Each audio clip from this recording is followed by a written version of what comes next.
कलिकालानले दत्तान् जीवान् स्त्रातुं समुद्यतः राजचन्द्र सुधा सिन्धुर् नमस्तस्मै स्मराम्यहम्। नमो दुर्वाररागादि वैरिवारनिवारिणे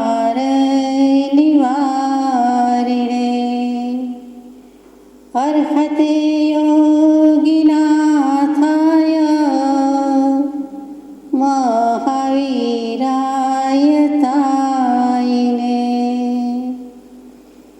संसर्गेऽप्युपसर्गाणां द्रुजव्रतपरायणः धन्यास्ते कामदेवाद्या श्लाघ्यास्तीर्थकृतामपि अज्ञानतिमिरान्धानां ज्ञानाञ्जनशलाकया चक्षुरुन्मीलितं येन तस्मै श्रीगुरवे नमः। सत्श्रुतने नमस्कार, असीम उपकारी आत्माने नमस्कार, तारक त्रिपुटीने नमस्कार, महावित्रोने नमस्कार, महाविત્રો સમાન મુરબ્બીઓ મુમુક્ષોને નમસ્કાર। પરમ કૃપાળુ દેવ પ્રણીત વચનામૃતજી અંતર્ગત મોક્ષમાળા શિક્ષા પાઠ 21 સુધી આપણે યથાશક્તિ વિચારણા કરી આજે આગળ જઈએ। શિક્ષા પાઠ 22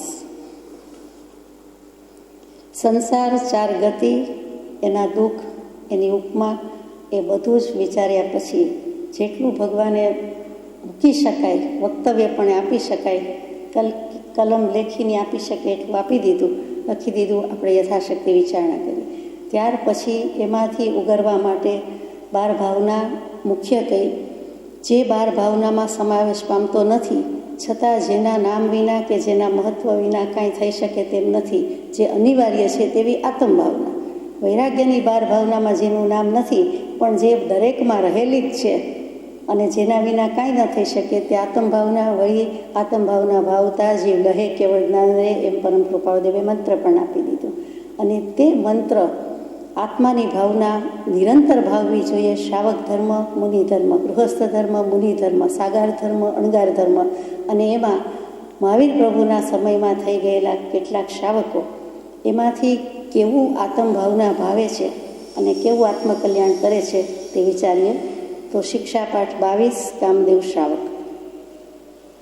મહાવીર ભગવંતના સમયમાં દ્વાદશ વ્રતને વિમળ ભાવથી ધારણ કરનાર વિવેકી અને નિર્ગ્રંથ વચનાનુરક્ત કામદેવ નામે એક શ્રાવક તેઓનો શિષ્ય હતો।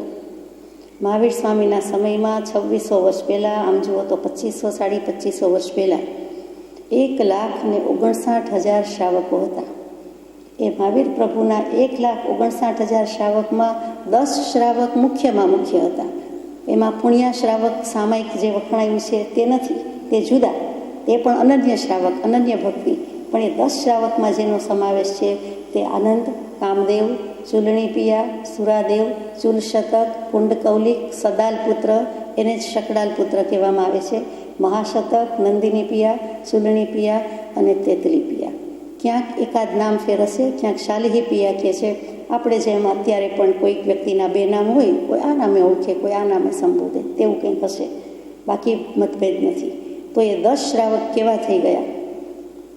પહેલા શ્રાવક આનંદ શ્રાવક। તો આનંદજી એટલે ગૌતમ પ્રભુ સાથે વાત આવે છે તે કે અવધિજ્ઞાન થયું છે, નથી થયું, શ્રાવકપણામાં આટલું ન હોય વગેરે પ્રસંગ વ્યાખ્યાન સાર ઉપદેશ છાયામાં આપણે લીધેલો છે। ત્યાર પછીના બીજા શ્રાવક જે થયા તે જ આ કામદેવ શ્રાવક। એનું મહાત્મ્ય કેટલું બધું કહેવાય કે મહાવીર પ્રભુએ પણ જેની સ્તુતિ કરી છે, જેની સમીપે, જેની હાજરીમાં, જેની વિદ્યમાનતામાં એ કામદેવ શ્રાવકનું એવું શું શ્રાવક વ્રત હતું કે એવો શું મહિમા હતો કે જેથી ભગવાન મહાવીર જેવાએ પણ સ્તુતિ કરી તે વિચારવાનું છે। તો તે સમયમાં દ્વાદશ વ્રતને વિમળ ભાવથી ધારણ કરનાર, દ્વાદશ વ્રત 12 વ્રત, એ 12 વ્રત પર જતા પહેલાં આનંદ શ્રાવક કે કામદેવ શ્રાવક 10 શ્રાવક જેવા તેવા નહોતા. ધન ધાન્યથી છલકાતા હતા. ગંગા નદીનો કિનારો, પવિત્ર ગંગા નદી, અને ત્યાં ચંપા નગરી, તેમાં જીત શત્રુ રાજા અને તેમાં કામદેવ નામના ગૃહસ્થ કે શ્રાવક થઈ ગયા. વળી લક્ષ્મી અને લાવણ્ય બંનેથી શોભિત એવા એમના ભદ્રા નામના પત્ની હતા. એ 10,000 ગાયનું એક ગોકુળ કહેવાય એવા 6 ગોકુળના ધણી હતા. એટલે કે 60,000 ગાય એમના આંગણે હતી. એ જમાનામાં જૈન ધર્મ, આત્મધર્મ અંગીકાર કરનારા શ્રાવકોને ઘરે ગોકુળ, ગોધન વગેરે રહેતું. એક પરિક્રમા ગણાવ્યું છે અને એ પણ રહેતું હતું. એટલું જ નહીં, પણ 6 કરોડ સુવર્ણ મહોર જેટલું ધન એમની ભૂમિમાં દાટેલું હતું. એટલે કે બેંકમાં હતું. તે જમાનામાં તે રીતે સાચવતા. અને ત્યાર પછી 6 કરોડ વ્યાજે ફરતું હતું. અને 6 કરોડ રૂપિયા, ડોલર, પાઉન્ડ નથી, 6 કરોડ સુવર્ણ મહોર. પછી 2 ગ્રામનો કયો કે 1 અંશનો કયો, એમાં આપણે પડતા નથી, વચ્ચેનું હશે. તો કે તે વ્યવહારમાં, વ્યાપારમાં વાપરતા હતા. વ્યાપારમાં, વ્યાજમાં અને બેંકમાં, ભૂમિમાં. એટલે આ રીતે 18 કરોડ સુવર્ણ મહોરના માલિક એ કામદેવ શ્રાવક હતા. એટલે ધન ધાન્ય સંપત્તિમાં અગર તો 5 ઇન્દ્રિયના વિષયો ભોગવવામાં કોઈ રીતે કમી ન હતી, તેમ છતાં તેવા પ્રભુની, જ્યારે વીર પ્રભુની, મહાવીર પ્રભુની સમોવસરણ થયું અને તે ભૂમિમાં ચંપા નગરીમાં દેશના માટે પધાર્યા, એટલે કે સમોસર્યા કહેવાય.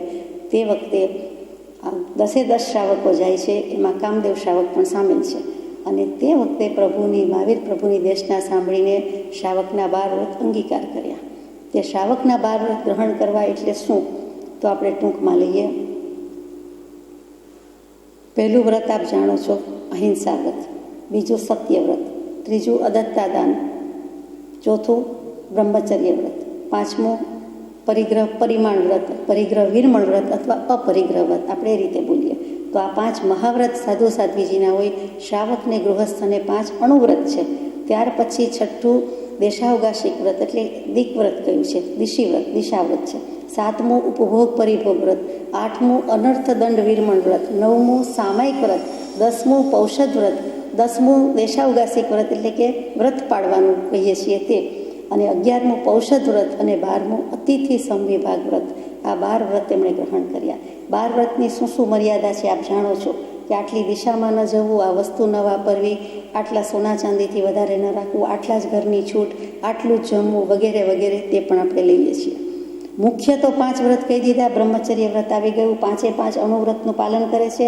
પછી 6, 7, 8માં જે 12મા વ્રત સુધી અતિથિ સમવિભાગ વ્રતમાં ભિક્ષા માટે આવેલા કોઈ પણ સાધુ, અતિથિ, મહેમાન હોય, અગર તો સાધુ સાધ્વીજી હોય તો પ્રેમથી નિર્દોષપણે ગોચરી આપવી, એટલે કે ભિક્ષા ઓરાવવી.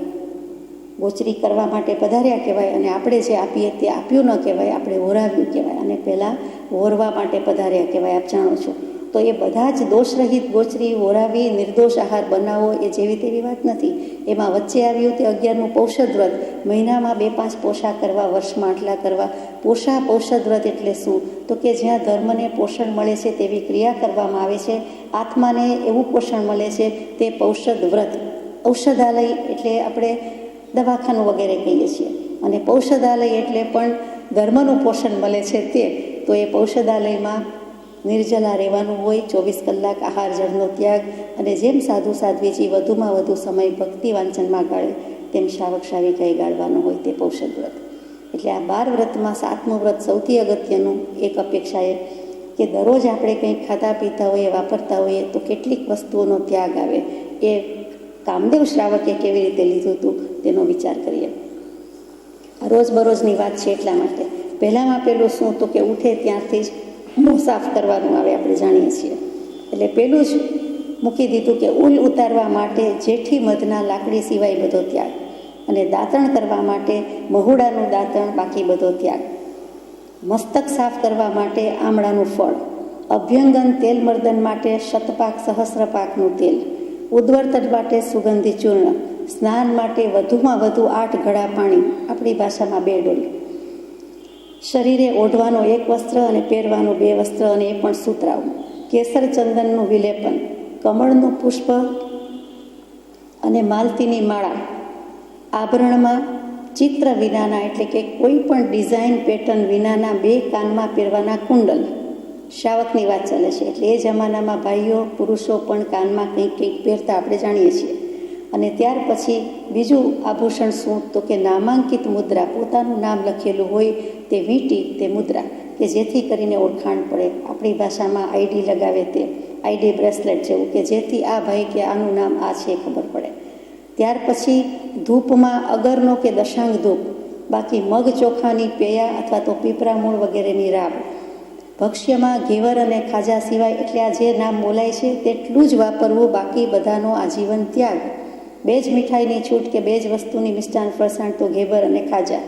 ઓદનમાં કમોદના ચોખા, કઠોળમાં મગ, અડદ અને ચણાની દાળ, ઘીમાં શરદ ઋતુમાં બનાવેલું ગાયનું જ ઘી. શાકમાં 2-3 નામ લખ્યા છે, આપ ઓળખતા હોય તો વાંધો નથી. રાઈ ડોડી, રાઈ ડોડી એટલે મંડું કે આપ જે ભાષામાં જે કહેતા હોય તે. આમળા અને અગત્યો અથવા તો જેનો સત્થવો સાથીઓ કરે તે. પછી ફળમાં પલ્લક અને લીલી, બીલીફળ એટલે બીલી વૃક્ષ, અત્યારે બીલીફળ તો આવે છે. જમણમાં વડા અને પૂરણ, અને પાણીમાં વરસાદનું જ પાણી એટલે કે આકાશનું પાણી, આકાશમાંથી પડતું પાણી. એ સિવાય બીજું પાણી નહીં, કૂવાનું નહીં, બોરનું નહીં, વગેરે વગેરે નહીં, તળાવનું નહીં, નદીનું નહીં. અને છેલ્લું મુખવાસમાં તાંબુલ એટલે કે પાન. અને પાન કેવું? તો કે જો વાપરવું પડે ને વાપરે તો એમાં એલચી, લવિંગ, જાયફળ, કંકોલ અને કપૂર, આ 5 વસ્તુ સિવાય છઠ્ઠી ન ચાલે.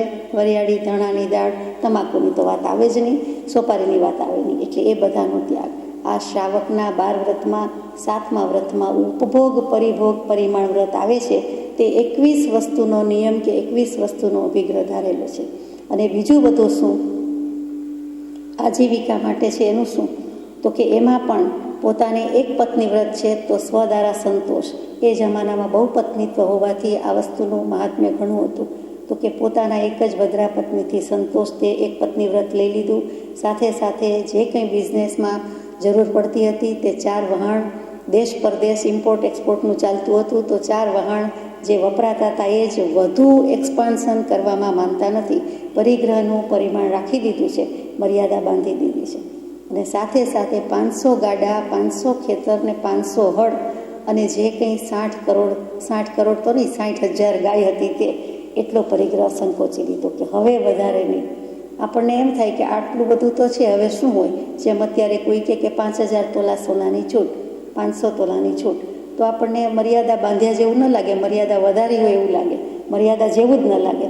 છતાં પણ આ વસ્તુનું મહાત્મ્ય છે કે ખુદા તીર્થંકર દેવ પાસે આટલી પ્રતિજ્ઞા પણ લેવી, નાનામાં નાની પ્રતિજ્ઞા લેવી, તે પણ બહુ મહત્ત્વની ચીજ છે. તો 12 વ્રત એમની પાસેથી અંગીકાર કર્યા છે, એટલે મર્યાદામાં આવી ગયા છે. તો વસુંધરા વિશે વિહાર કરી રહેલા, વિરાજિત કરી રહેલા મહાવીર પ્રભુ ત્યાં બિરાજમાન છે. અને આ પ્રમાણે મહાવીર ભગવંતના સમયમાં દ્વાદશ વ્રતને વિમળ ભાવથી ધારણ કરનાર આત્માર્થે કરે છે. કોઈ વસ્તુ બીજી ખેવના નથી, અપેક્ષા નથી, ઈચ્છા નથી. નોય પૂજાદિની જો કામના રે, નોય વાલું અંતર ભવ દુઃખ, મૂળ માર્ગ સાંભળો જીન નો રે. બીજી કોઈ અપેક્ષા નથી કે આટલું આમ થાય તો હું આટલું પછી દાનમાં વાપરીશ, ધર્માદા ખાતે વાપરીશ, વિદ્યાશાળા બંધાવીશ, ધર્મશાળા બંધાવીશ, એવો ભાવ નથી. હાથ ગંદા કરવા જ નથી. અને ભાવ એકમાત્ર આત્માર્થનો છે, તે વિમળ ભાવ છે. રાગ દ્વેષના મલિન ભાવ મળ ઓછામાં ઓછો થાય તેવા વિમળ ભાવથી ધારણ કરનાર વિવેકી કહી દીધું. એક તો શ્રાવક કહી દીધો, વળી વિવેકી. જડ ચેતનનો વિવેક થઈ ગયો હોય, સમ્યક દર્શનની પ્રાપ્તિ હોય, તેને વિવેક કયો જાય છે, તેવો વિવેક છે. એને હિતાહિતનું, સત્યાસત્યનું, ભક્ષ્યનું, પેય અપેયનું બધું ભાન છે, અને આત્મકલ્યાણ માટે નીકળી પડ્યા છે. અને નિર્ગ્રંથ વચન અનુરક્ત, નિર્ગ્રંથ સર્વજ્ઞ તત્વ, કેવલી પ્રરૂપિત તત્વ, મહાવીરનો ધર્મ, વિતરાગનો ધર્મ, આત્માનો ધર્મ, પરમ કૃપાળુ દેવ પ્રણીત વચનામૃતજી એ નિર્ગ્રંથ વચન છે, નિર્ગ્રંથ પ્રવચન છે. રાગ દ્વેષ રહિત, રાગ દ્વેષ અજ્ઞાનથી રહિત જે કોઈ થયા છે તે નિર્ગ્રંથ પરમાત્મા. અને પછી એમાં જૈન જ હોવું જોઈએ એવું નથી. રાગ દ્વેષને જીતી લીધા તો તે જીન છે, જૈન છે.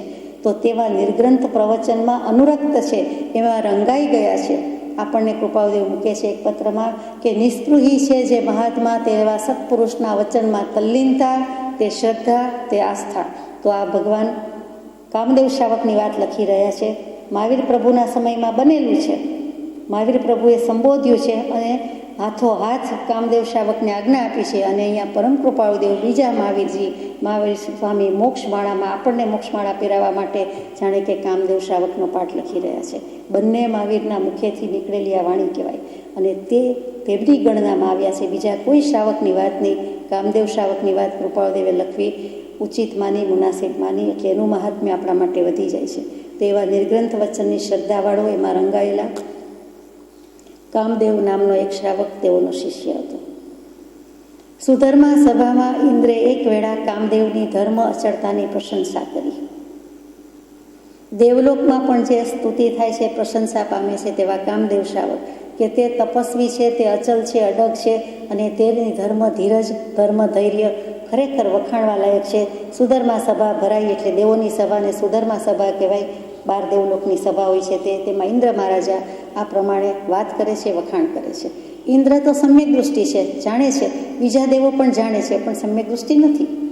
એમને બર્થ રાઇટ હોય, જાણે કે જન્મથી જ, એટલે મતિ, શ્રુત અને અવધિ જ્ઞાન છે, પણ સમ્યક દર્શન ન હોવાથી એ મતિ અજ્ઞાન કહેવાય, શ્રુત અજ્ઞાન કહેવાય, અવધિ અજ્ઞાન કહેવાય, એટલે કે વિભંગ જ્ઞાન કહેવાય. બધા દેવોને આ છે જ, બધા નારકોને પણ છે, પણ ઇન્દ્ર મહારાજને તો સમ્યક દર્શન છે એટલે સત્ય સારી રીતે જાણે છે, સુપેરે જાણે છે અને વખાણ કર્યા. તો પ્રશંસા સહન થઈ નહીં, એ સમજી શકાય વાત છે કે કેમ કે સાંભળનાર છે તે મિથ્યા દૃષ્ટિ દેવ છે, એની સમજ ઊંધી છે, અવળી છે. એટલે ધર્મ અચળતાની પ્રશંસા કરી એવામાં ત્યાં એક તુચ્છ બુદ્ધિમાન દેવ બેઠો હતો, એટલે કે મિથ્યાત્વી દેવ. તે બોલ્યો, એ તો સમજાયું, નારી ન મળે ત્યાં સુધી બ્રહ્મચારી, તેમજ જ્યાં સુધી પરિસર પડ્યા ન હોય ત્યાં સુધી બધાય સહનશીલ અને ધર્મદૃઢ. આ મારી વાત હું એને ચડાવી આપીને સત્ય કરીને દેખાડું. હવે તો સાબિત કરી દેખાડું. વખાણ થયા છે એટલે ખબર છે કેવા છે. મળે તો નારી, ન મળે તો બ્રહ્મચારી. સેજે બાબા બ્રહ્મચારી, એટલે નારી નહીં મળી હોય એટલે બ્રહ્મચારી, પણ જો એનો સંયોગ હોય તો પછી બ્રહ્મચર્ય રહેતું નથી. તેમજ જ્યાં સુધી પરિસર પડ્યા નથી, મુશ્કેલી વાંધા અડચણ આવ્યા નથી, ત્યાં સુધી એ બધા સહનશક્તિવાળા અને દૃઢતાવાળા કહેવાય. પણ હવે પરીક્ષા કરું તો જ ખરો. આપણે ઘણીવાર કહેતા હોઈએ છીએ કે સ્વાધ્યાય ભક્તિમાં બેઠા હોય ત્યાં સુધી તો ઠાવકા, શાણા, સજ્જન, સન્નારી, પણ પછી બહાર નીકળીને બધું ભૂલી જઈએ. આ મારી વાત હું એને ચડાવીને સત્ય કરી દેખાડું. તો ધર્મદૃઢ કામદેવ તે વેળા કાયોત્સર્ગમાં લીન હતો. દેવ પરીક્ષા કરવા માટે જુદા જુદા રૂપ લઈને આવે છે અને આ બાજુ કામદેવ મહિનામાં કેટલાક ઔષધ કરવા એવો વ્રત નિયમ હોવાથી, અને એમાં પણ આ સમય ત્યારની વાત છે કે જ્યારે એણે નિવૃત્તિ લઈ લીધી છે અને ઘરનો વહીવટ, કારભાર, વ્યવસાય બધું જ મોટા પુત્રને સોંપી દીધું છે. અને ભદ્રા શેઠાણીએ પણ નિવૃત્તિ લઈ લીધેલી છે અને એ પણ ધર્મ ધ્યાનમાં રત છે. અને અહીંયા ઔષધશાળામાં તો અત્યારે કામદેવ એક જ છે અને તે ઔષધ લઈને બેઠેલા છે. તે વખતે તે કાયોત્સર્ગમાં લીન હતો, કાયોત્સર્ગ કર્યો. આપણે જેમ અડધી મિનિટનો કરીએ, 4 લોગસનો કરીએ, 3 નૌકાર મંત્રનો કરીએ, કેવા પૂરતો કરીએ, કોઈક વખત વળી 6 પદના પત્રમાં કરીએ, કોઈક વખત વળી 36 માળા કાયોત્સર્ગમાં કરીએ, 3 માળા કાયોત્સર્ગમાં કરીએ, તેમ તે કામદેવ શ્રાવક પણ કાયોત્સર્ગમાં છે. દેવને પરીક્ષા કરવી છે એટલે દેવતાએ હાથીનું રૂપ વૈક્રિય કર્યું. પછી કામદેવને ખૂબ ગુંધ્યો તો પણ તે અચળ રહ્યો અને મુસળ જેવો અંગ કરીને કાળા વર્ણનો સર્પ થઈને ભયંકર ફૂંકાર કર્યો તો એ કામદેવ કાયોત્સર્ગથી લેશ ચડ્યો નહીં. પછી અટ્ટહાસ્ય કરતા રાક્ષસનો દેહ ધારણ કરીને અનેક પ્રકારના પરિસર કર્યા તો પણ કામદેવ કાયોત્સર્ગથી ચડ્યો નહીં. સિંહ વગેરેના અનેક ભયંકર રૂપ કર્યા તો પણ કાયોત્સર્ગમાં લેશ હીનતા કામદેવે આણી નહીં. એમ રાત્રિના 4 પહોર દેવતાએ કર્યું. રાત્રિના 4 પ્રહર એટલે 12 કલાક થઈ ગઈ. સમી સાંજથી દેવવંદન આરતી પૂરી થઈ નથી કે 7 વાગ્યાથી શરૂ કર્યું તો સૂર્યોદય, સૂર્યાસ્તથી સૂર્યોદય સુધી એ 4 પ્રહર, અને તેમાં કરવામાં કંઈ બાકી રાખ્યું નથી. હાથીનું રૂપ, સિંહનું રૂપ, સર્પનું રૂપ અને પિશાચનું રૂપ તો આપણે ધીમે ધીમે લઈએ.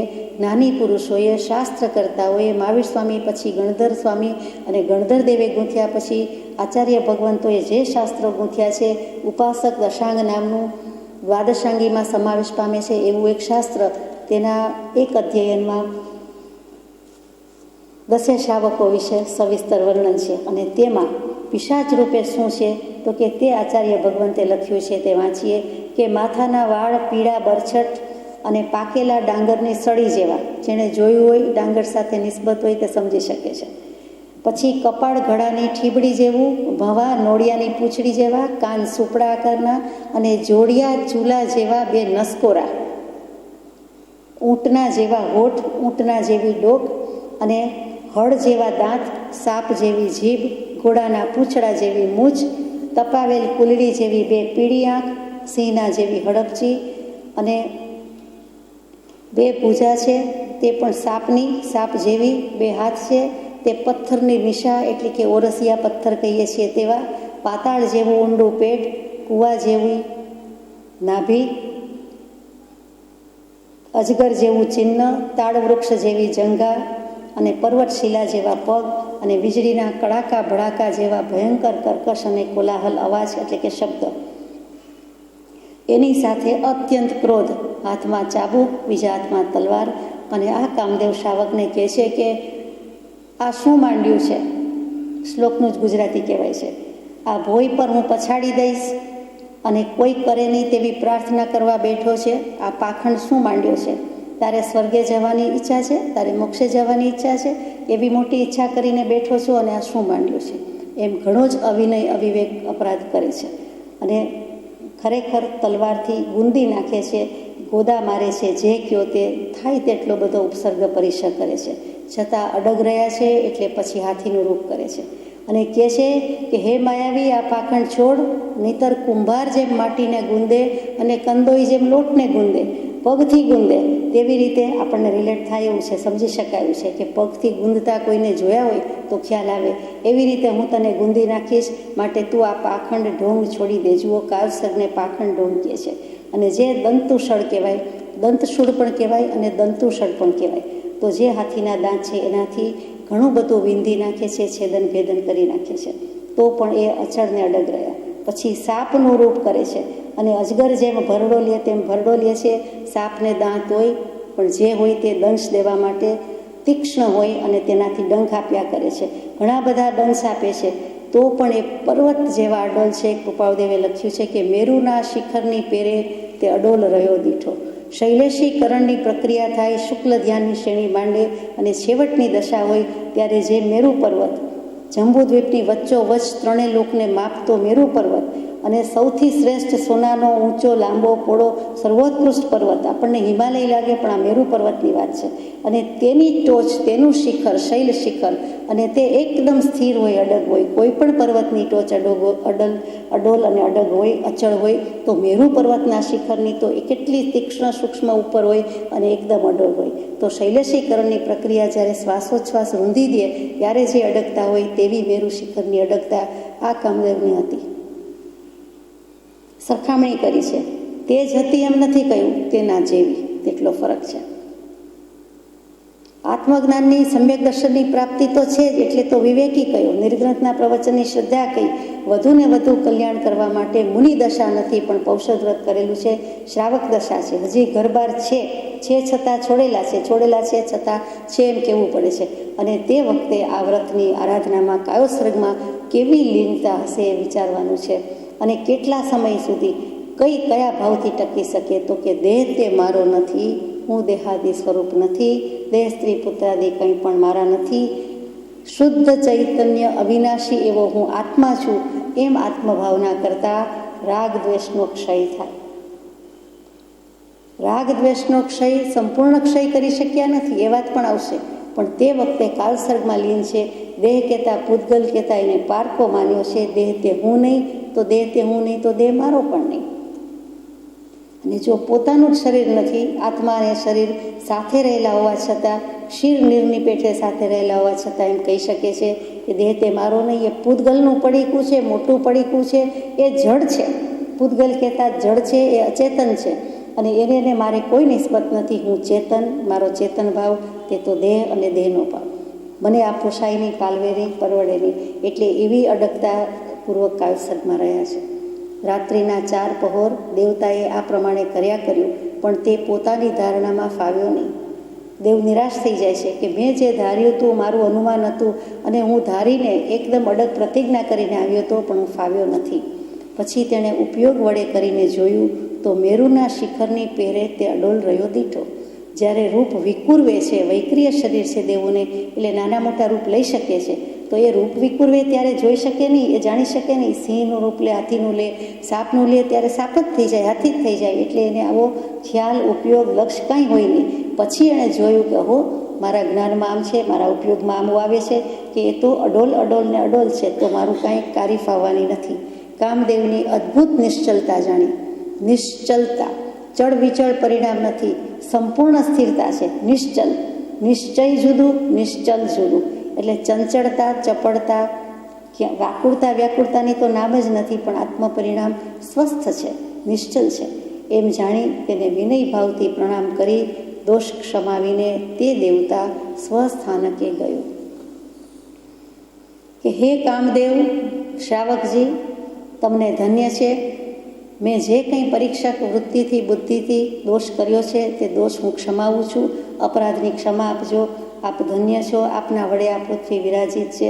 મહાવીર પ્રભુ તો છે જ, પણ આપના વડે, આપના જેવા શ્રાવકો વડે પણ આ પૃથ્વી શોભતી છે. અને મારા જે કંઈ દોષ થયા છે તે હું ખમાવું છું. મેં આપનો અવિનય આશાસના કર્યો છે. અને તે દેવતા સ્વસ્થાનકે ગયો, એટલે કે સુધર્મા સભામાં પહોંચી ગયા. અને ત્યાં ઇન્દ્ર મહારાજ એને કહે છે કે વાત તો આપની ખરી, હું તો આવું કરી આવ્યો, પણ ફેલ થયો. અને કામદેવ શ્રાવક પાસ થઈ ગયા. કામદેવ શ્રાવકની ધર્મ દૃઢતા આપણને શો બોધ કરે છે તે કયા વગર પણ સમજાયું હશે. મહાવીર સ્વામી વિચરી રહ્યા છે. કામદેવ શ્રાવકનો પોષો સવારે પૂરો થયો. આખી રાતમાં જેમ સ્વપ્ન હોય તેમ ભયંકર સ્વપ્ન હોય તેવી રીતે સમતા સ્થિરતાપૂર્વક રાત્રિ પૂરી થઈ. રાત્રિ જાગરણ, ખરા અર્થમાં ધર્મ જાગરણ, તે પૂરું થયું. અને સવારે ભાવ કરે છે કે ઘરે જઈને પારણું કરું એ પહેલાં પ્રભુ પધારેલા છે, તો તે ઉદ્યાનમાં જઈને હું એમના દર્શન કરું, પછી ઘરે જઈને પારણું કરું. મહાવીર પ્રભુની દેશના સાંભળવા ત્યાં પહોંચી જાય છે. આ બાજુથી બીજા બધા શ્રાવકો પણ પહોંચ્યા છે. ધર્મસભા ભરાયેલી છે. તો મહાવીર સ્વામીએ સંબોધનમાં, વ્યાખ્યાનવાણીમાં જે કંઈ દેશના આપવાની હતી તે આપીને પૂછ્યું કે ગઈકાલે કામદેવ આ પ્રમાણે બધું બન્યું, રાત્રે આમ થયું, તેમ થયું. બધું જ સવિસ્તર સમય સમયની પરિણતિ મહાવીર પ્રભુના જે જ્ઞાનમાં હતી તે વક્તવ્ય યોગે જેટલું કહી શકાય વાણી યોગમાં તેટલું પ્રકાશ્યું. અને વળી સભામાં પૂછ્યું કે આ બધું સાચું અથવા આમ થયું હતું. એટલે કામદેવ શ્રાવક તરત જ કહે છે, જી પ્રભુ, હું કહેવાનો જ હતો, પૂછવાનો જ હતો, આ પ્રમાણે થયું હતું. અને તે વખતે મહાવીર પ્રભુએ કામદેવ શ્રાવકની સ્તુતિ કરી, પ્રશંસા કરી કે શ્રાવક હો તો આવા હજો. અને એમ પણ દેશનામાં કહ્યું, એ પણ શ્લોક છે, એનું જ ગુજરાતી છે કે ગૃહસ્થાશ્રમમાં, ગૃહસ્થ ધર્મમાં પણ શ્રાવકાચાર હોવા છતાં કામદેવે ઉપસર્ગોને નિર્ભયતાથી સહન કર્યા. તો પછી સર્વસંગ પરિત્યાગ ધરાવનાર હે મુનિજનો, હે નિર્ગ્રંથો, હે નરગ્રંથિનીઓ, મહાવીર સ્વામી સંબોધન કરે છે. તમારા જેવાને તો ઉપસર્ગો વિશેષ પ્રકારે સહન કરી લેવા જોઈએ. વિશેષ પ્રકારે પરિશોઢવ્યા, એટલે કે પરિશહ સહન કરી લેવા જોઈએ. અહિયાસવા યોગ્ય છે. એ જ વસ્તુ કૃપાળુદેવ લખે કે શરીરે તો વેદનાની મૂર્તિ છે, તેને જે કંઈ ઉદય આવે તે સમ્યક પ્રકારે અહિયાસવા યોગ્ય છે. પરિશોઢવ્યા એ જ અહિયાસવા યોગ્ય, સહન કરી લેવા યોગ્ય છે. ઉપસર્ગ, પરિશ 10 શ્રાવકમાંથી 3ને નથી આવ્યા, બાકી 7 શ્રાવકોને કોઈને કોઈ પ્રકારના આવ્યા છે.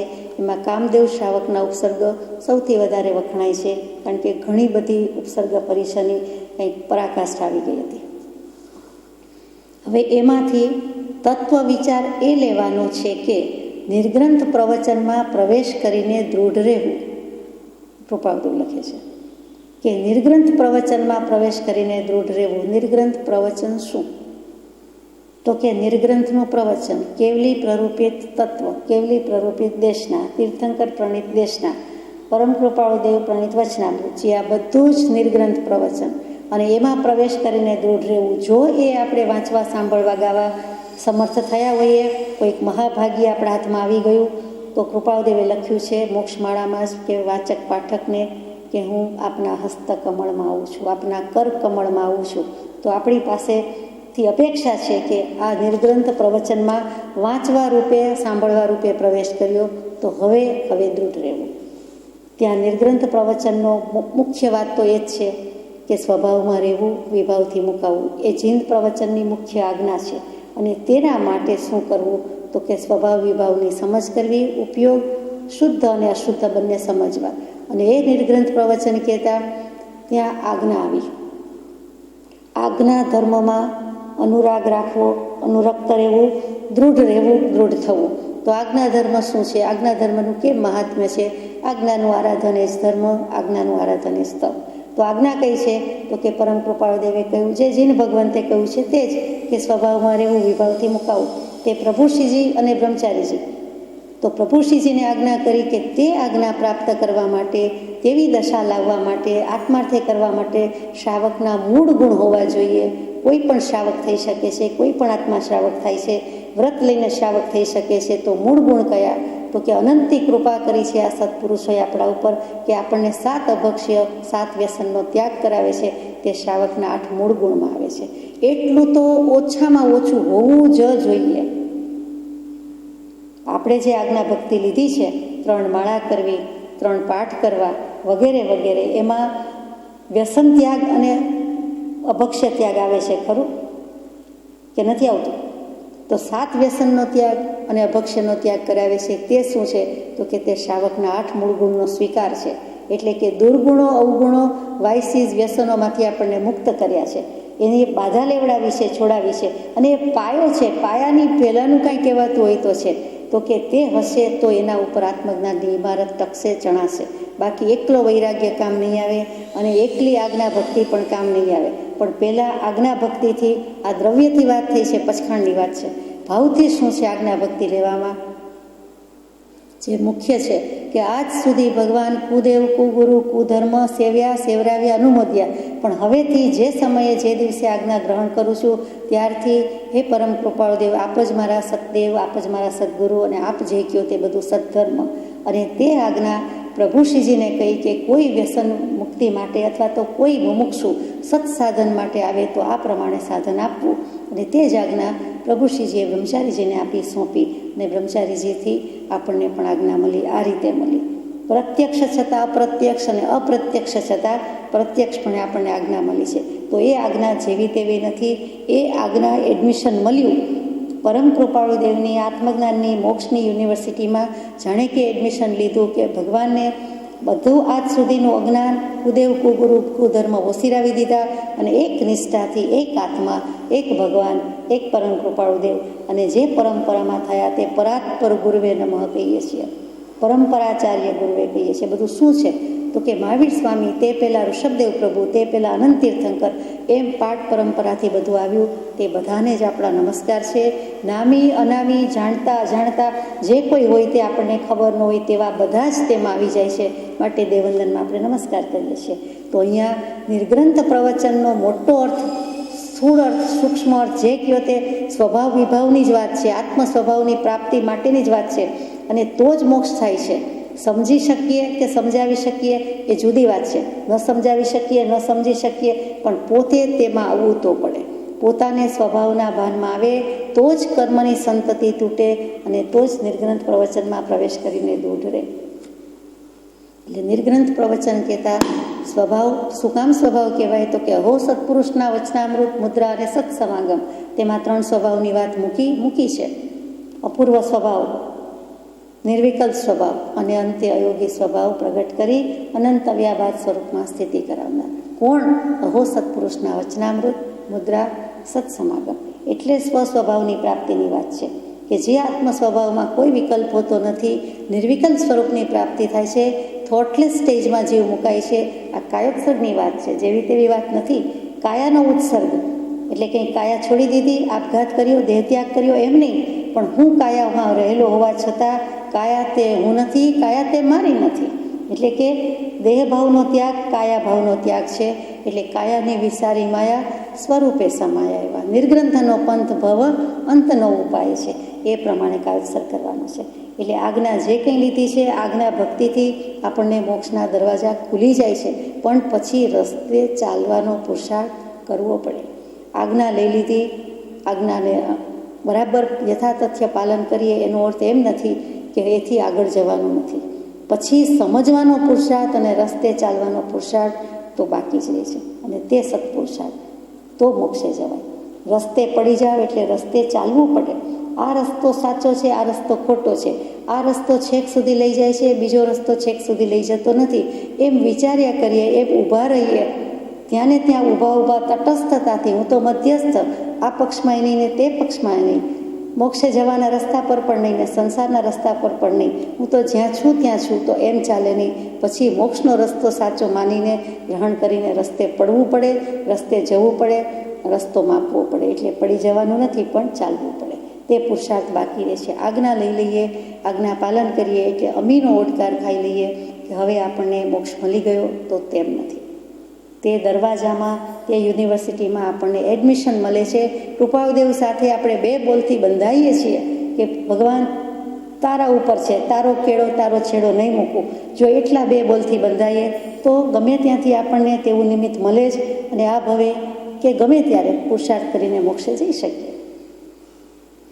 તો નિર્ગ્રંથ પ્રવચનમાં પ્રવેશ કરીને દૂર રહેવું. સાદી ભાષામાં પ્રાણાંતે પણ લીધેલી પ્રતિજ્ઞાનો ભંગ ન કરવો.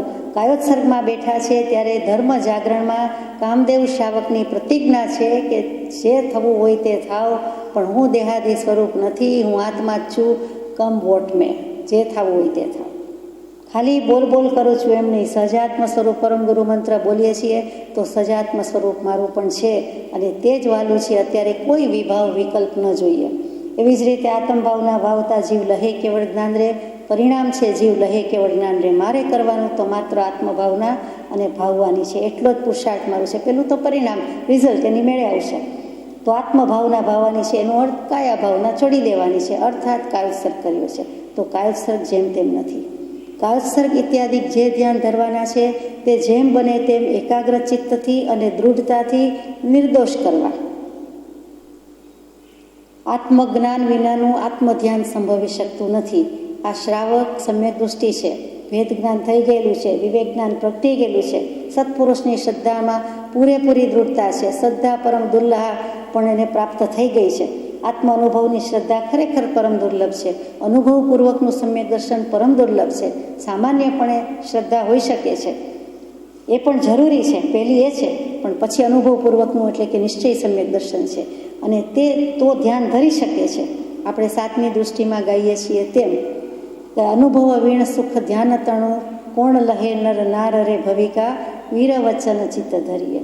એટલે આત્મજ્ઞાન હોય તો જ આત્મધ્યાન થઈ શકે છે, નહીં તો આત્મધ્યાન સંભવતું નથી. ચળ વિચળ ભાવથી કાયોત્સર્ગ બહુ દોષયુક્ત થાય છે. પાઈને માટે ધર્મશાક કાઢનારા ધર્મમાં દૃઢતા ક્યાંથી રાખે, અને રાખે તો કેવી રાખે, એ વિચારતા ખેદ થાય છે. પાઈને માટે ધર્મશાક કાઢનારા એટલે કે આબરૂ ગુમાવનારા, ધર્મ મૂકી દેનારા. પાઈ એટલે શું? 1 રૂપિયાના 16 આના અને 1 આનાની 12 પાઈ. આપણે તો પાઈ વાપરી નથી, જમાનો જોયો નથી. જેને વાપરી છે તેને વધારે સુસંગત લાગે છે. તો કે 1 રૂપિયાની 192 પાઈ થાય, એટલે કે 1 પાઈ એટલે 1 રૂપિયાનો 192મો ભાગ. 192 ગણા પૈસાની 192મો ભાગ નીચે મૂકવાનું છે, ઉપર નથી, ગુણાકાર નથી કરવાનો. તો એટલું પાઈ માટે એટલે પૈસા માટે, કે એક નહીં જેવી વાત માટે, કે નહીં જેવી પાઈની કિંમત શું છે, તો પણ રૂપિયા માટે કીધું હોય તો સારું, આ તો પાઈ માટે કીધું. તો ધર્મશાક કાઢનારા એટલે કે ધર્મને વેચી દેનારા, આબરૂ કાઢનારા, આબરૂ ગુમાવી દેનારા. ધર્મમાં દૃઢતા ક્યાંથી રાખે? ક્યાંથી રાખી શકે? ન જ રાખી શકે. અને રાખે તો કેવી રીતે રાખે, પૂછે છે કૃપાદેવ. એ વિચારતા ખેદ થાય છે.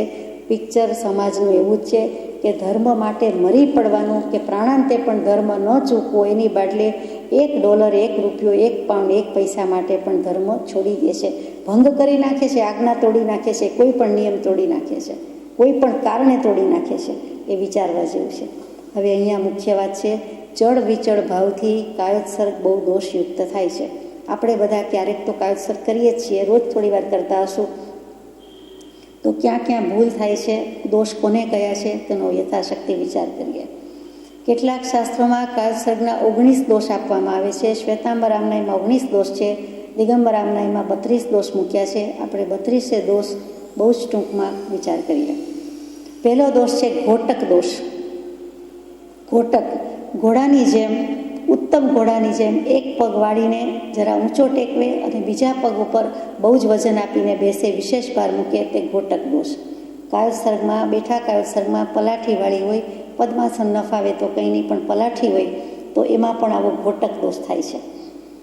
બીજો લતા દોષ. પવનથી કંપતી વેલ વેલી ડોલે છે, કંપાયમાન થાય છે, હલ્યા જ કરે છે, તેવી રીતે શરીરને હલાવી જાય છે, હલી જાય છે. કાયોત્સર્ગની વાત ચાલે છે. સામાન્યપણે બેઠા હોય ત્યારે નથી વાત, પણ કાયોત્સર્ગમાં. ત્રીજો દોષ સ્તંભ દોષ.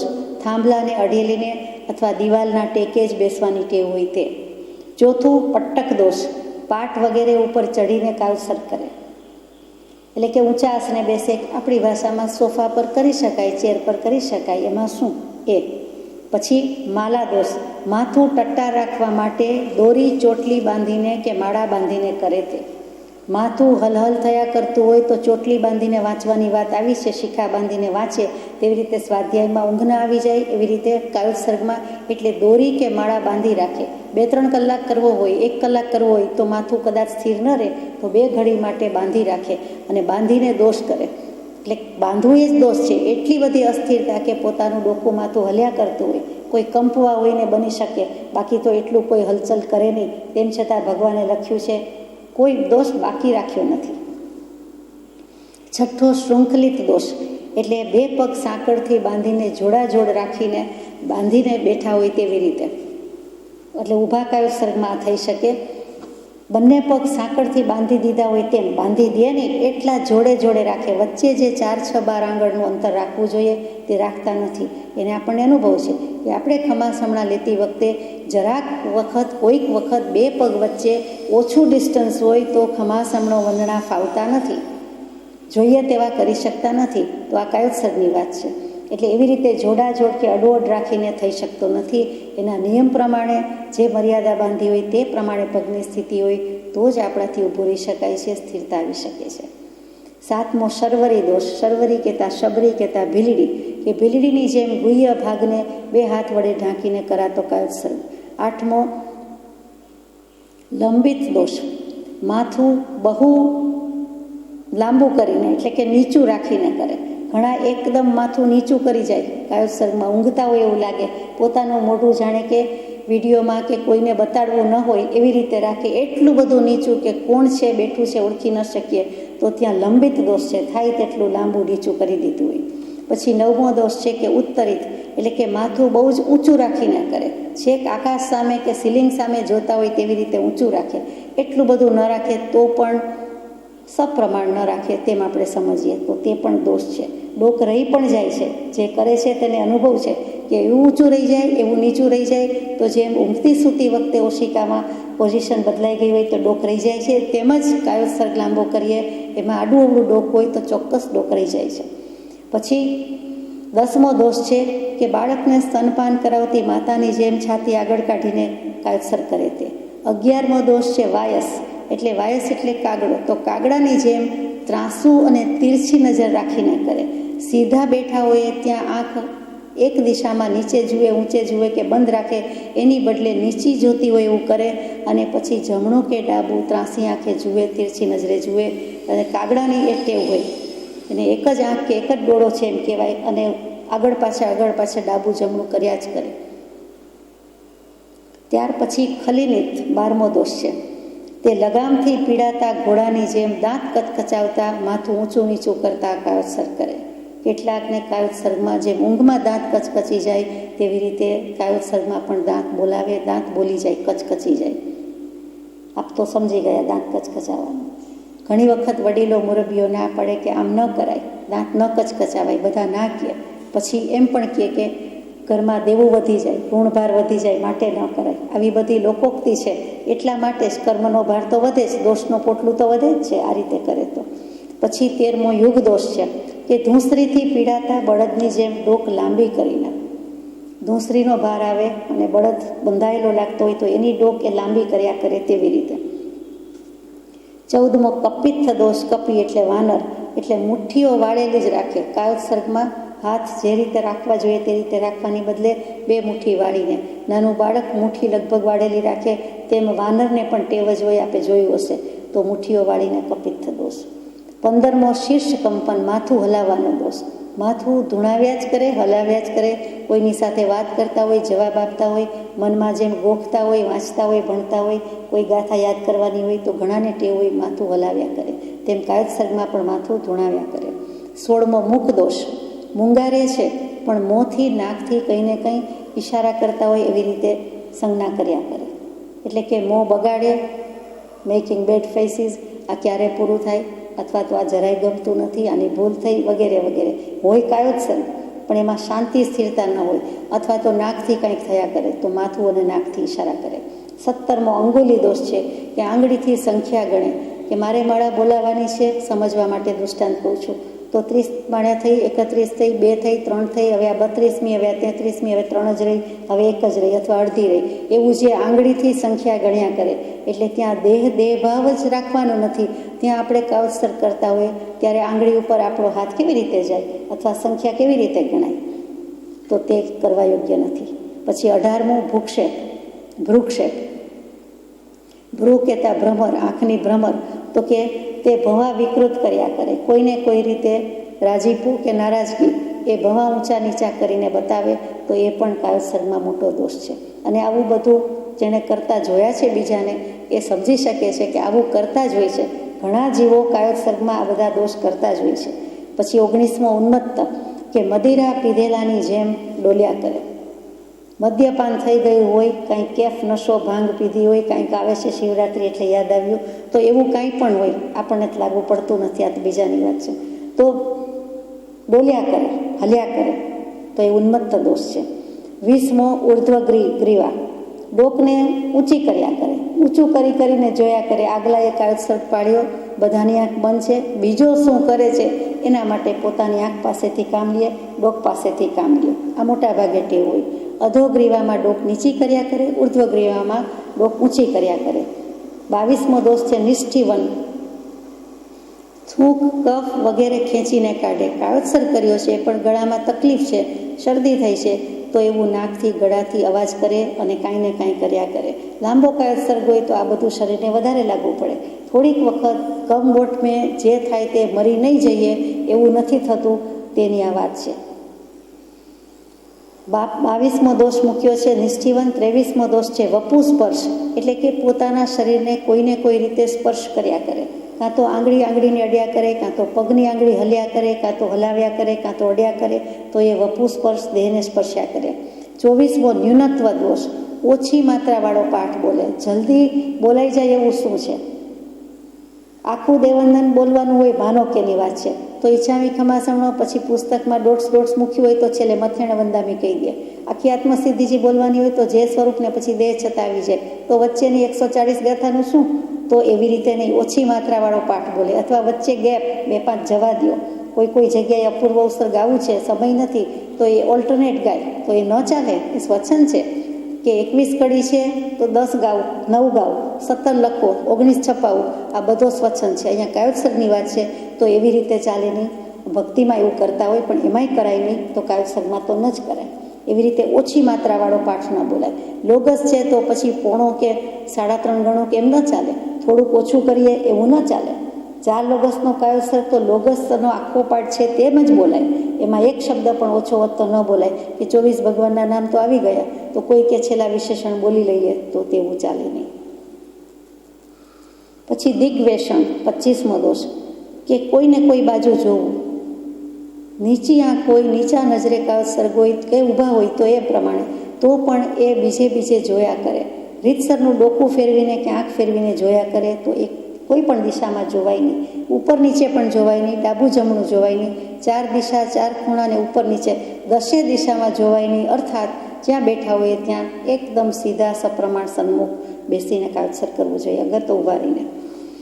પછી ચિત્રા દોષ, 26મો, બીજો આપણા સામું જુએ, બીજાને નવાઈ લાગે, આશ્ચર્ય લાગે, અથવા તો ધ્યાન દોરવા માટે, એટ્રેક્ટ કરવા માટે આપણે વિચિત્ર રીતે, જુદી જ રીતે, જ્ઞાની પુરુષોએ કહ્યું હોય એથી બિલકુલ વિચિત્ર રીતે, જુદી રીતે કાયોત્સર્ગ કરીએ તો તે ચિત્રા દોષ.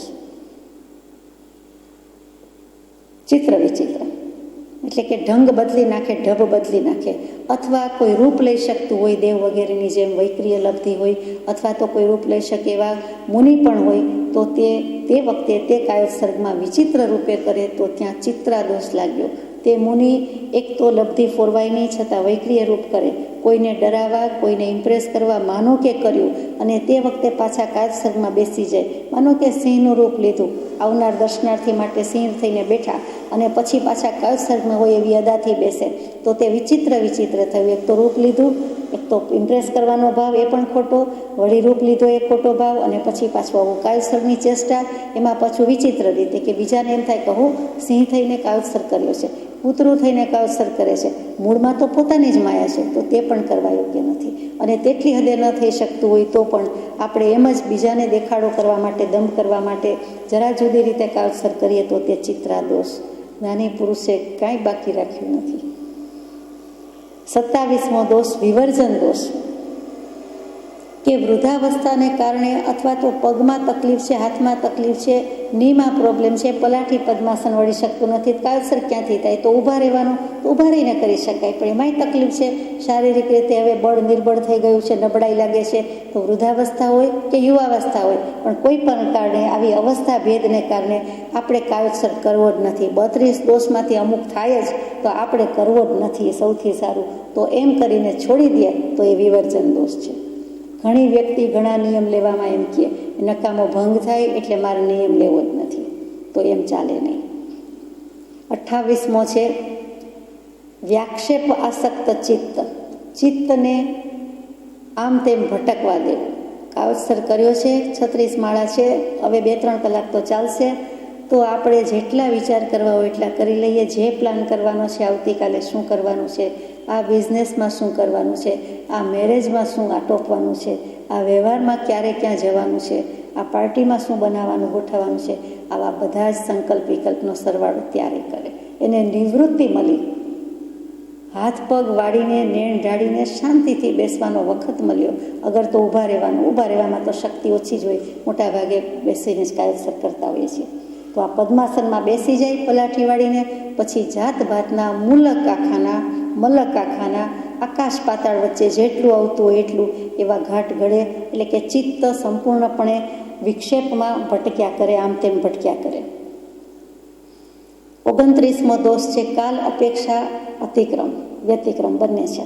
તો કાલનું ઉલ્લંઘન કરે, કે 4 લોગસ બોલવાના હતા, એમાં આટલી વાર થઈ ગઈ, પણ આ તો પૂરો જ નથી થતું, એટલે સમય મર્યાદા પૂરી થઈ ગઈ હોય એટલે પોતે પાડી ગયા કે મારે તો આટલી જ મિનિટ બેસવાનું હતું, આટલી જ સેકન્ડ બેસવાનું હતું. કેટલીક વખત આ ભાઈ કે આ બેન XYZ આ તો બહુ લાંબુ બોલાવે છે, અથવા પોતે મનમાં ને બોલતા હોય તો પણ કંઈક વિચાર કરે કે ક્યારનો બેઠો છું એવું લાગે છે, થાકી ગયા છે, વહેલું પૂરું કરી દો.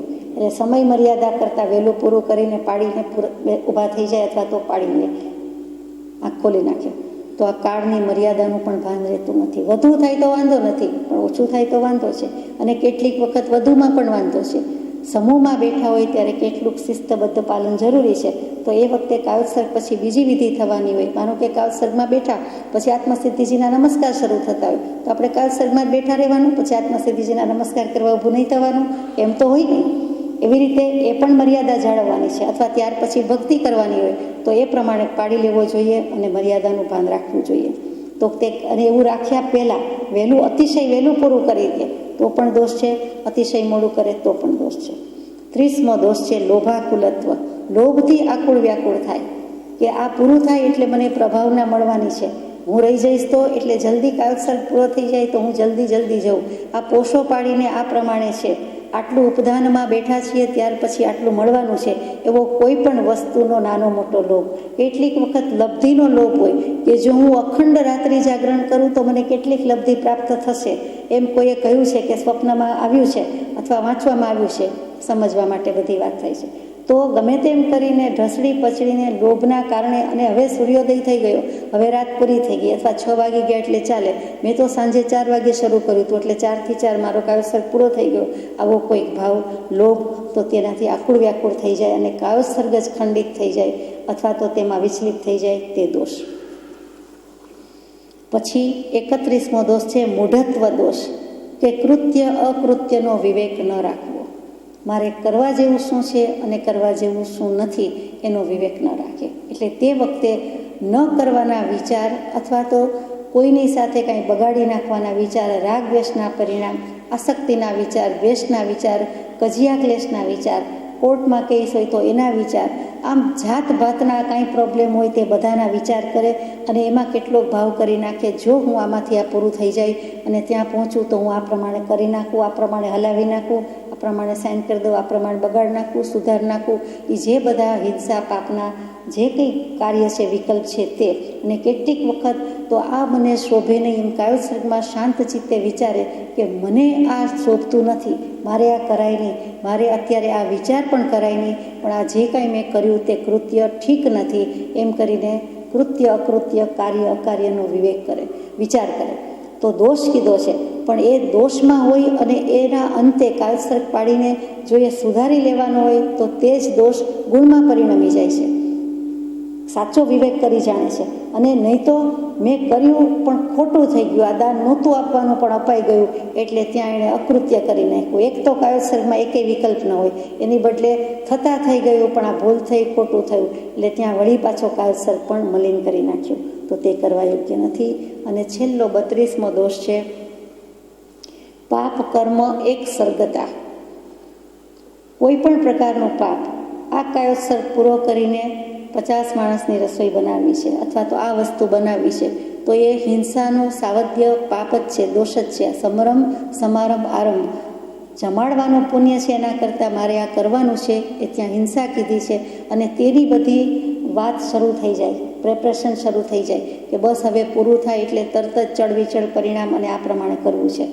અથવા તો પ્રસન્નચંદ્ર રાજર્ષિની જેમ કે કાયોત્સર્ગમાં હોય તો પણ આ બાજુ શુક્લ ધ્યાનને શ્રેણીએ ચડે તો કેવલ જ્ઞાન થઈ જાય એવા ભાવ, અને આ બાજુ વિચાર પલટાય આપ જાણો છો તો 7મી નરકે જવા એવા ભાવ કર્યા કે હું પ્રસેનજીત રાજા હતો, અત્યારે સાધુ છું, મુનિ છું, પણ પ્રસેનજીત રાજા અને સૈન્ય ચડી આવે તો મારા પુત્રને હરાવી દેશે, હું લડી લઉં. અને લડતો હોય એવા ભાવ કરી નાખ્યા, પોતે જાણે યુદ્ધમાં આમ તેમ શસ્ત્ર ખેલતા હોય તેવા, અને 7મી નરકે જવાય તેવા ભાવ કરી નાખ્યા. તે સમયે જો દેહ છૂટ્યો હોત, જીવનની છેલ્લી ક્ષણોની વાત છે ને તે સમયે દેહ છૂટ્યો હોત તો તે 7મી નરકે હોત. મહાવીર પ્રભુને તે જ સમયે કોઈ પૂછે છે કે આ કાયોત્સર્ગમાં લીન છે પ્રસન્નજીત રાજર્ષિ મુનિ, એની શું ગતિ થશે અથવા એ મોક્ષે જ જશે ને એના શું ભાવ છે? તો મહાવીર સ્વામી કહે કે હમણાં જ દેહ ત્યાગ થાય તો 7મી નરકે જશે. અને એમ કરતાં દેવદુંદુભી વાગીને કેવલ જ્ઞાન થયું તો પેલા ભાઈ કે એવું તો ન થયું, તો કે હમણાં જ દેહ છૂટે એમ કહ્યું હતું, પછી તો ઘણા સમય ગયા અને આયુષ્ય પૂરું નથી થયું, આ તો જો ને તો કહ્યું હતું. અને એને તો ભાવ બદલાયા, શુક્લ ધ્યાનની શ્રેણી પર આરૂઢ થયા, કેવલ જ્ઞાનની પ્રાપ્તિ કરી. એટલે દેવદુંદુભી વાગી. એટલે કેવું છે કે ઘડીમાં આપણને કોઈ મંત્ર સ્મરણ કરાવતું હોય, સહજાત્મ સ્વરૂપ પરમ ગુરુના નારા હોય, બધા જ મુમુક્ષુઓ વચ્ચે વીંટળાયેલા હોય, સમજવા માટે વાત થઈ છે. જીવનની અંતિમ ક્ષણ કે પળ હોય, લોકોને થાય, મુમુક્ષુઓને થાય કે કેવું મજાનું શાંતિપૂર્વક કોઈ મરી રહ્યું છે કે સમાધિ મરણ સાથે જશે. પણ બધાના ભાવ ગમે તેટલા ઉત્કૃષ્ટ હોય, પણ જેને દેહ છોડીને જવાનું છે એનો ભાવ જો આત્મામાં ન હોય, સમાધિમાં ન હોય તો તેને સમાધિ મરણ હોઈ શકે નહીં. નિમિત્ત શું કરી શકે? નિમિત્ત કેટલું કરી શકે? નિમિત્તાધીન જીવ છે એટલે કેટલીક શક્તિ છે, પણ ઉપાદાન બળિયું થાય તો થાય. જે સાંભળી રહ્યો છે તેના ભાવ કામ આવે, તેને મરવાનું છે તેને લેખે લાગે. જો એ એવા ભાવ રાખી શકે, આત્મભાવમાં હોય તો થાય. સમાધિ એમનેમ રહી શકતી નથી. દેહ મને આત્મ પ્રદેશોને છૂટા પડવાનું આવે એટલે થોડા સમય પૂરતી પણ વેદના તો પ્રચુર આવે છે, પણ તે વેદનામાં વ્યાકુળ થયા સિવાય કેવી રીતે રહી શકે? શાંત કેમ થાય? સ્થિર કેમ થાય? તો કે પૂર્વે જો સમ્યક દર્શન થઈ ગયું હોય, જીવતા જીવે તે ભવે સમાધિ ભાવ એક સમય પૂરતો 2, 5, 10 સેકન્ડ પૂરતો પણ વેદ્યો હોય તો તે ત્યારે રાખી શકે છે, નહીં તો સમ્યક દર્શન વિના સમાધિ મરણ સંભવી શકતું નથી. સમાધિ મરણ માટે સમ્યક દર્શન અનિવાર્ય છે, એ હોવું જ જોઈએ તો જ થઈ શકે છે. અને બીજો સિદ્ધાંત કે જનાર ભાવનો, દેહ છોડનાર ભાવનો ભાવ એ વ્યક્તિનો ભાવ પોતાનામાં હોય, આત્મામાં હોય તો કામ આવે, શાંત હોય તો કામ આવે. અંતમાં કામદેવ શ્રાવક જેવી દૃઢતા પરમ પૂજ્ય બ્રહ્મચારીજીએ અચલ અડગ કાળસર્ગમાં કરી છે. દેહ અને આત્માના પ્રદેશો છૂટા પડ્યા પણ પરમ કૃપાળદેવમાં વૃત્તિ, મહાવીરદેવમાં વૃત્તિ, નિર્ગ્રંથ પ્રવચનની આજ્ઞામાં દૃઢતા પૂર્વક દેહ છોડ્યો છે. તે સમાધિ મરણ તે ભાવના આપણને પણ હજો કામદેવ શ્રાવક બંને મહાવીરે મૂક્યા એટલે વિચાર આવી જાય, વળી બ્રહ્મચારીજી આવી સમાધિને વર્યા. કૃપાળદેવ પ્રભુશ્રીજી તો ખરા જ. અંતમાં નમસ્કાર હો હે પ્રભુ રાજચંદ્ર ભગવન, આત્મહિત હું સાધવા કરું યત્ન ધરી ખંત. સજાત્મ સ્વરૂપ.